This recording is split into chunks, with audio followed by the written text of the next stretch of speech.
හිතාගෙන ඉන්න ගෑනු ළමයි ඒගොල්ලෝ යටත් වෙලා ඉන්න ඕනි කියලා. අනික කාන්තාවක් වුණාම ලෝකේ ඉහළ තැනක් තියෙන මේගොල්ලන්ට ගොඩක්. ඉතින් අපිට පුකද?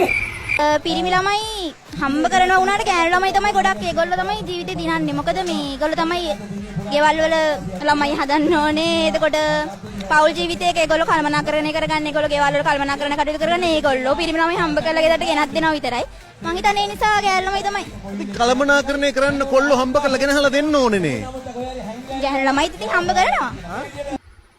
ඇඳ උඩ ඉඳගෙන දන්නේ. ඉතින් ගෑනු ළමයි හම්බ කරනවා. ඒනට මටත් හිතෙන්නේ ගෑන් ළමයි යටත් වෙලා ඉන්න ඕනේ කියලා. ඇයි එහෙම යටත් වෙලා ඉන්නේ? ඇයි යටත් වෙලා ඉන්න බැරි? ඉතින් පිරිමි ළමයි ගෑනු ළමයි කියලා මොකද ඇයි අපි පිරිමි ළමයිට යටත් වෙලා ඉන්න ඕනේ? ඉන්න ඕනේ නේ ඉතින්. පිරිමි තමයි මේක පුරුෂ මූලික සමාජයක්. කොහොමද එහෙම කියන්නේ පුරුෂ මූලික සමාජය? ඒක තමයි හැදිලා තියෙන්නේ.